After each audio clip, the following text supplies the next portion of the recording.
Life is like a vapor. One moment it's here and the next it's gone. We often live as if we have forever, especially when we're young. But time has a way of teaching us. It moves faster than we ever imagined. Think about this. Every single day, you and I are given 1,440 minutes. That's 86,400 seconds. A full account of time deposited into our lives daily. But here's the catch. You can't save it, you can't pause it, and you can't earn more of it. What you don't use is gone forever. The average life, just over 70 years, that may sound like a long time, but stand beside someone older and they'll tell you it flew by. So what do we do with the time we've been given? Do it now, not tomorrow, not someday, now. Start by setting your priorities. What truly matters to you? What has God placed on your heart that you've been putting off?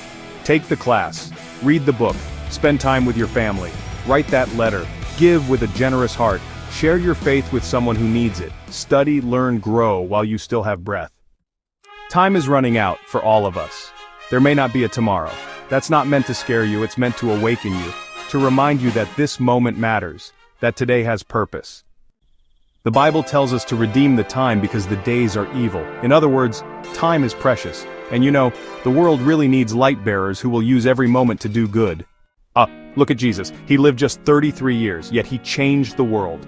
Not because of how long he lived, but because of how well he lived. He finished the work God gave him to do. So let me ask you, are you finishing your work? Are you filling your heart with God's word? Are you walking closely with him, listening for his voice, moving when he says move? Are you building something that lasts beyond your lifetime? Because one day, your time will be up. And on that day, the question won't be how long you lived, but what you did with the time you had.